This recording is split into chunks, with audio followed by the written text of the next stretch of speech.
Live on. Yes. So you may get a message that said this meeting is being live streamed. Just hit got it. And we live on. Yes. So you may get a message that said this meeting is being live streamed. Okay. Just hit got it. Okay. There we go. So when you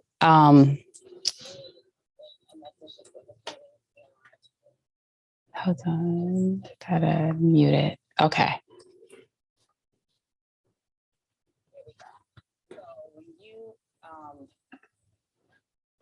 All right. So this is a whole new adventure. We are now going live on YouTube, on my YouTube page. And so when it goes live, that audio is playing at the same time. So I had to mute it. So bear with me, but we're good to go. And if you cannot hear me, please take yourself off of mute for anyone who's on Zoom and let me know. And I will fix that. I will make sure I correct that. So good morning. Good morning. Welcome to Friday Reflection. My name is Alethea, and I am Master Coach for Alexander Q, Health and Wellness, and also a CPT. And one of the reasons why we have Friday Reflection is because at different quarters in our life, we may be managing different issues, or we may maturing in a certain direction. So this fourth quarter right here, your fourth quarter is all about finding peace within you. Finding peace within you. So let's get started. Discernment. I remember the first time I heard someone say, you have to know when to let people go. So at that point in my life, I wasn't at the level of maturity where I really knew what that meant. So in my head, it meant, okay, I don't like my job. I could let it go. I could just quit. Or if I have a friend, they're getting on my nerves, we have an argument, I can just let them go. Or someone in my family, they say something annoying and I can let them go too. Right. I really didn't know what that phrase meant and the level of discernment and maturity that needs to follow that statement. And here's why I say that.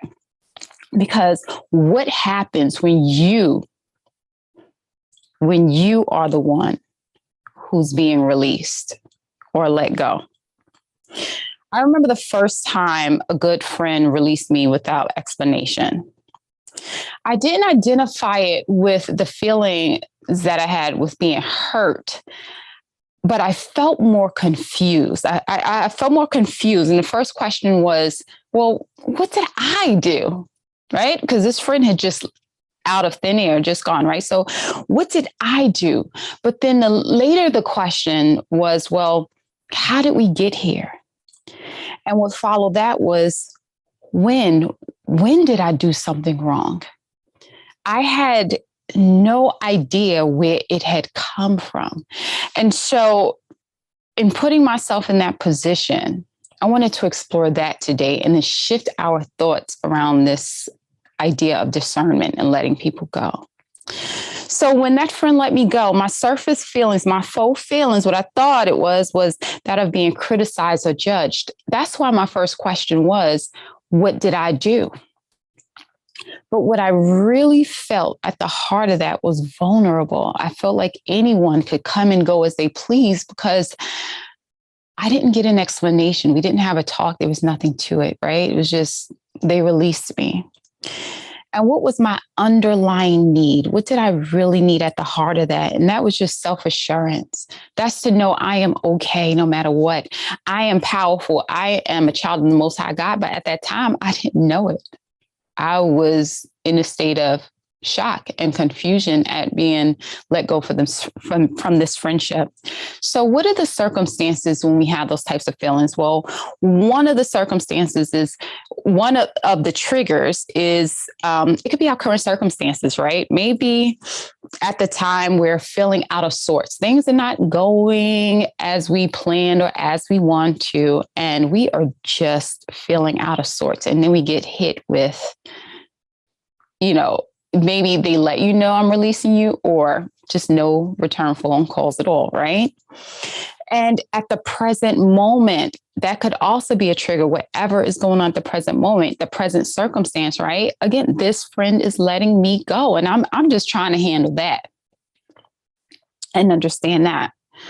But the third trigger of why I felt that confusion and that vulnerability was probably based on my past experiences, right? If someone releases you, then there's a problem with you. When someone decides that they don't want to have something to do with you, it got to be something wrong with you, or it got to be something wrong with me if she released me, right? Yet how often, let's flip this around again, if we are the one doing the releasing, how often do we make the decision to release others because of something that's going on within us? So let's shift. I found this quote, and for me, it fit, but you find whatever quotes or affirmations work for you. And this was: the essence of discernment is stillness. If you can be still with another without trying to make them good or bad or divine or evil, then you can begin to experience him or her very directly. And then the other one was, some people think they have discernment when in fact they are just suspicious. Now, I'm not sure where these quotes came from, because I like to give credit where credit is due. But man, if that doesn't hit it on the nail, I tell you. So yes, discernment is a factor in the decision-making process. Yes. Yet what happens when discernment is clouded by fear and suspicion and ruled by prejudice? And are you honest with yourself that sometimes you don't even notice the difference? Right? Sometimes we say, well, my love, due to my level of discernment, and we're not realizing that that's actually being clouded or overshadowed by something else. Last week, I had a heart-to-heart with myself because I was in that whatever mood. Sometimes when you do something wasn't quite right. Maybe you made a turn on a light and the light was actually red. Not that I've ever done that. But my attitude to that was, well, whatever.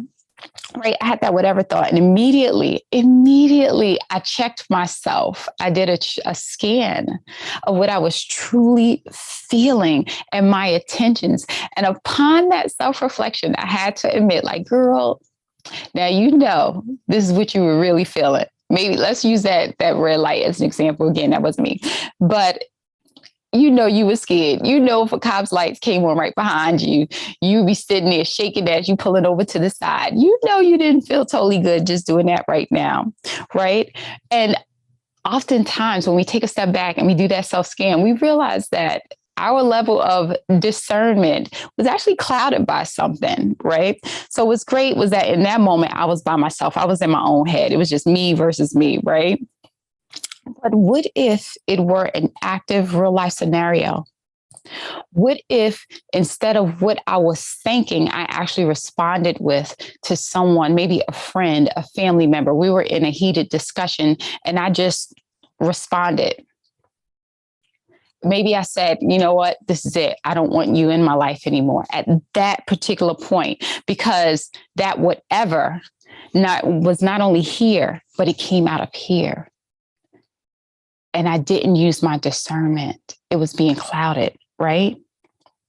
So in these times, I think that this is my personal opinion, that we've become so attached to our autonomy or the moral independence portion of it, that we ever adopted this love me or leave me kind of attitude. Like, if you can't take me, then you can just go, in spite of how our behaviors may affect others.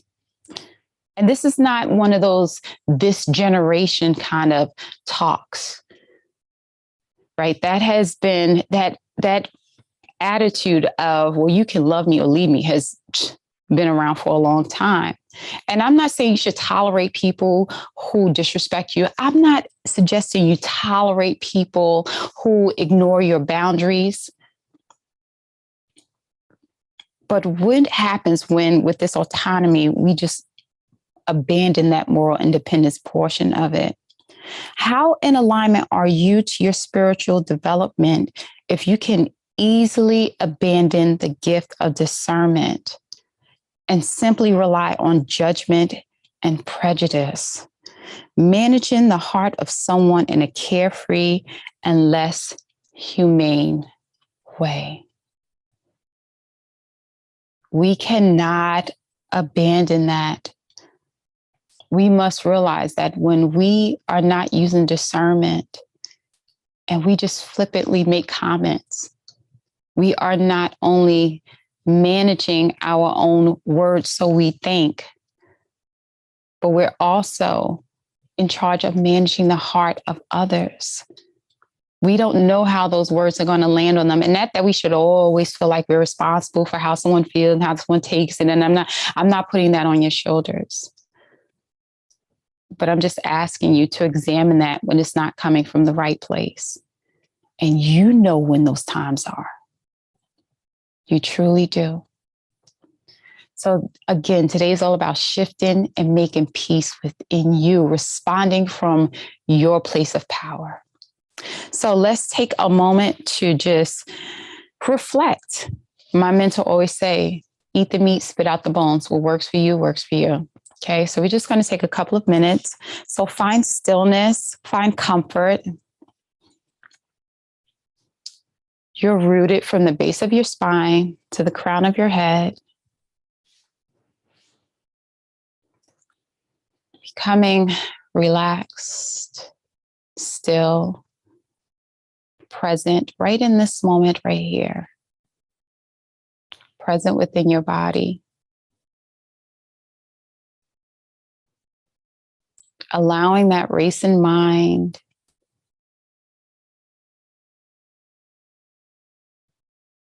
to slow down just a bit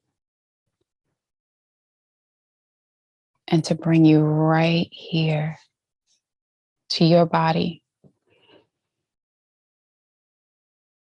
Take a deep breath in. And as you exhale, welcome home. Welcome home.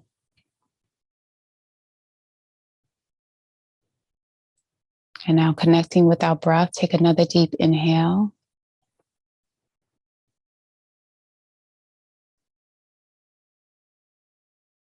And slowly let that breath out.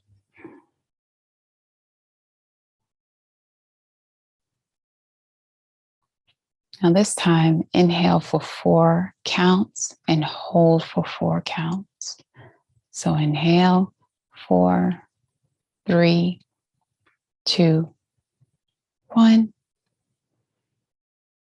4, 3, 2, 1. And exhale for 4, 3, 2, 1.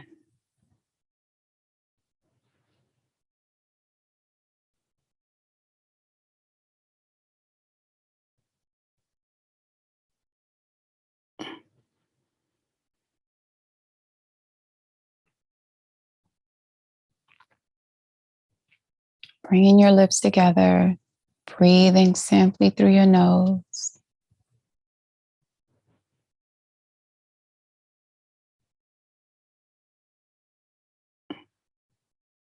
Releasing your tongue from the roof of your mouth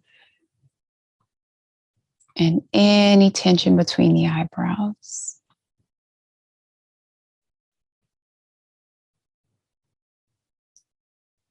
Allowing that breath to touch any areas of tension in your body. This is your home. And through your breath,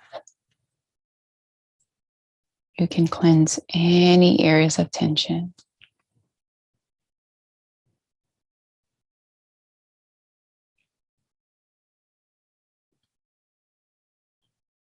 As I read these affirmations, Let them land where they may.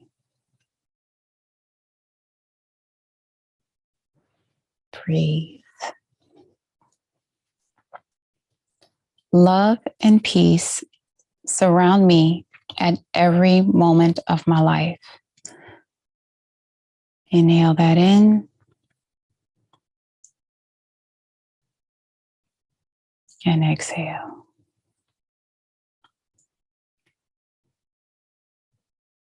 I give up on holding things against other people and holding onto the pain of past events. Inhale that in and let it go. I do not blame myself or anyone else. I have healed my past and moved on to a brighter future.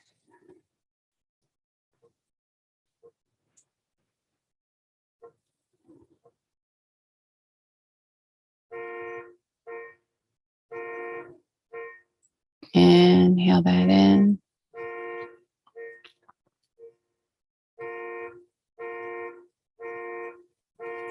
Even as the sounds go on around us,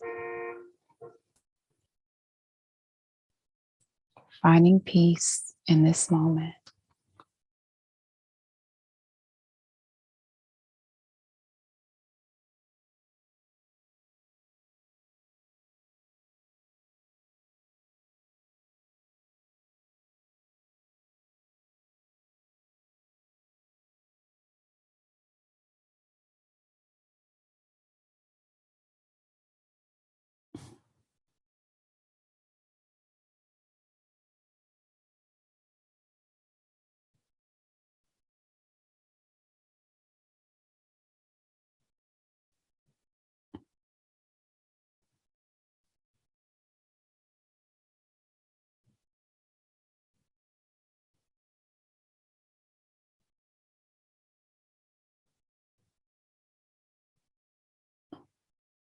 Let's begin to bring the body back. Wiggle the fingers around, wiggle the toes. Roll your shoulders up towards your ears. Rub your hands together. Feeling that energy in the body. Feel in the chest. Feel in the heart with breath. When you're ready, bringing it right back to now. The light within me salutes, loves, and honors the light within you. Have a good one.